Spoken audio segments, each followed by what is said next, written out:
औज़ुबिल्लाहिमिनश्शैतानिर्रजीम बिस्मिल्लाहिर्रहमानिर्रहीम। अस्सलाम वालेकुम डियर स्टूडेंट्स। आज क्लास 9 चैप्टर नंबर 13 प्रोबेबिलिटी वाला उसकी आज हम रिव्यू एक्सरसाइज को स्टार्ट करते हैं, जिसका क्वेश्चन नंबर 2 है, जिसमें लिखा हुआ है relative frequency. Define the following, define कीजिए रिलेटिव फ्रिक्वेंसी की। अब मैंने रिलेटिव फ्रिक्वेंसी की डेफिनेशन लिखी हुई है। Relative frequency is an estimated probability. Relative frequency एक असल में अंदाज़ा होता है प्रोबेबिलिटी का of an event occurring when an experiment. जब एक एक्सपेरिमेंट किया जाता है तो जो हमारे पास प्रोबेबिलिटी हासिल होती है उसका एक अंदाज़ा लगाया जाता है, उसको हम बोलते हैं रिलेटिव फ्रिक्वेंसी। ठीक है। When an experiment is repeated fix number of times, जब एक नंबर को फिक्स नंबर रिपीट किया जाता है बार बार, तो उसका जो अंदाज़ा प्रोबेबिलिटी का अंदाज़ा लगाते हैं तो उसको हम बोलते हैं रिलेटिव फ्रिक्वेंसी। दूसरी डेफिनेशन है हमारे पास expected frequency. Expected frequency is a measure that estimate how often an event should be occurred।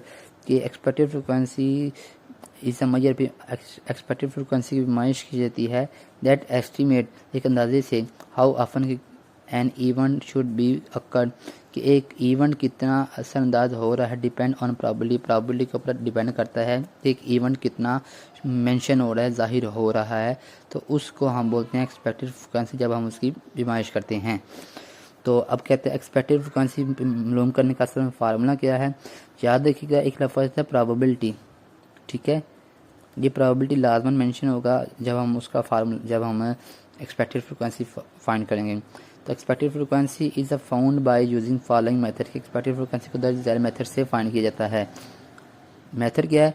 Expected frequency equal probability of event multiply number of trials. Probability of event multiply number of trials. Probability of event का मतलब P of A multiply N, N मतलब number of trial. इस फार्मूले से हम expected frequency find करते हैं। ये थे क्वेश्चन नंबर 2 के दो डेफिनेशन और दूसरी डेफिनेशन का मेथड एक्सपेक्टेड फ्रिक्वेंसी को मालूम करने का।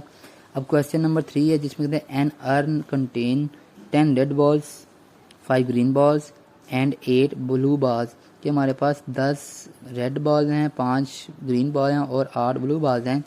Find probability of selecting random. कि अब जब हम इनको इकट्ठा कर देंगे तो जब रैंडमली कोई बॉल उठाएंगे तो कहता है रैंडमली जब सेलेक्ट किया जाता है तो एक ग्रीन बॉल सेलेक्ट करते हैं।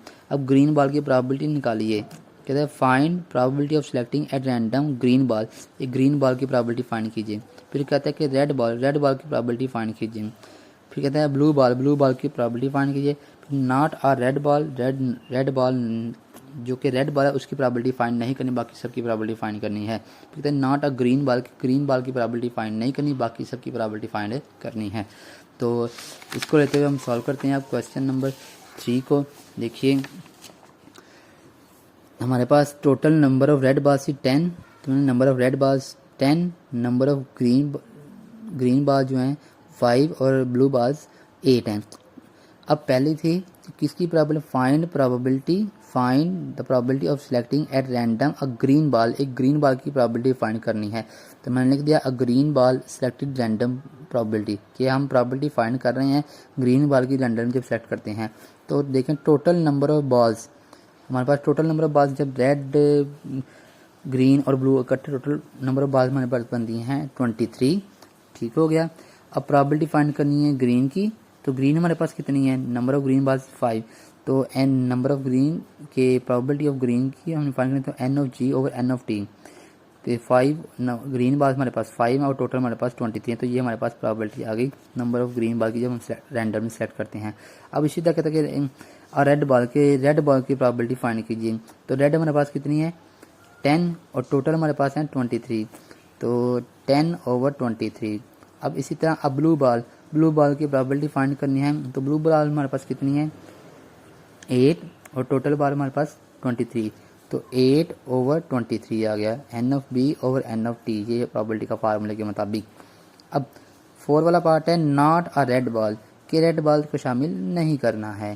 तो अब देखें probability that ball is not red, कि अब हम उसकी प्रोबेबिलिटी निकालेंगे जो कि रेड नहीं है। अभी पहले देखें कि रेड बॉल की प्रोबेबिलिटी क्या थी। रेड बॉल जो हमारे पास ये है इसकी प्रोबेबिलिटी हमारे पास है 10 ओवर 23।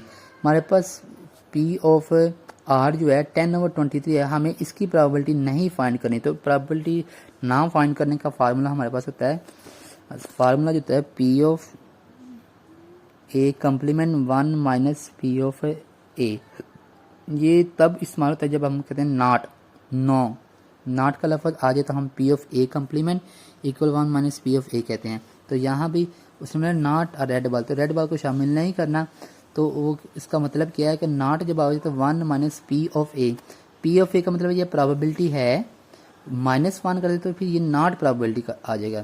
तो अभी प्रोबेबिलिटी आप फाइंड करेंगे, फिर उसको 1 से माइनस कर देंगे। तो हमने रेड बॉल की नॉट प्रोबेबिलिटी निकालनी है, तो पहले हम रेड बॉल की प्रोबेबिलिटी देखते हैं क्या आई थी हमारे पास। वो आई थी 10/23। अब 10/23 ये आ गया, ठीक हो गया, माइनस और ये 1 not probability of red ball. अब ये सारा बन गया not probability of red ball. जब इसका एलसीएम लेंगे तो एलसीएम हमारे पास आएगा 23 माइनस 10/23, और 23 में से 10 माइनस किया तो हमारे पास आएगा 13/23। अब इसके बाद ये पार्ट नंबर 4 हो गया। पार्ट नंबर 4 के बाद क्वेश्चन नंबर 4 आ गया।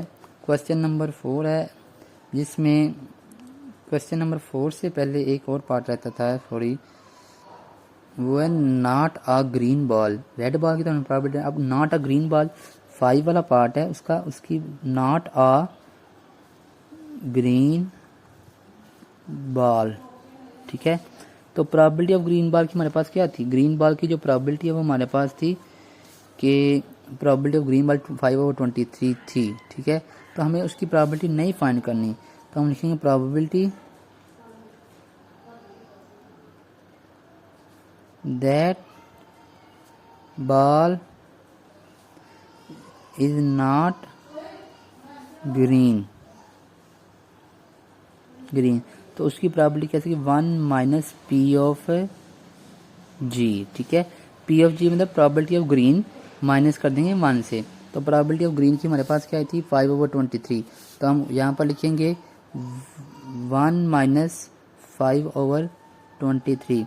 जब इनका एलसीएम लेंगे तो ये बन जाएगा 23 माइनस 5, तो ये हमारे पास आ जाएगा 23 में से 5 माइनस कर देंगे तो हमारे पास आ गया 18/23। तो ये हमारे पास आ गई नॉट अ ग्रीन बॉल की प्रोबेबिलिटी, ठीक हो गया।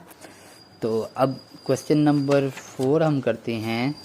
क्वेश्चन नंबर 4 क्या है, जिसमें कहता है कि आपके पास 3 कॉइन्स हैं और टॉस, और उनको क्या कहते हैं, टॉस करते हैं together. What is the probability of getting, कि जब 3 कॉइन्स को टॉस किया जाता है इकट्ठा तो क्या प्रोबेबिलिटी आती है उसकी, what is the probability of getting exactly 3, जब 3 कॉइन को टॉस करें तो तीनों हेड आए। फिर कहते हैं कम से कम 2 हेड हों, 2 से ज़्यादा भी हो सकते, 3 भी हो सकते हैं। फिर कहते हैं नॉट एट लीस्ट 2 हेड, कि कम से कम ऐसी इसकी प्रोबेबिलिटी नहीं निकालनी जिसमें अंदर 2 हेड आ रहे हों। फिर कहते हैं नॉट एग्जैक्टली 2 हेड, कि उसकी प्रोबेबिलिटी भी नहीं निकालनी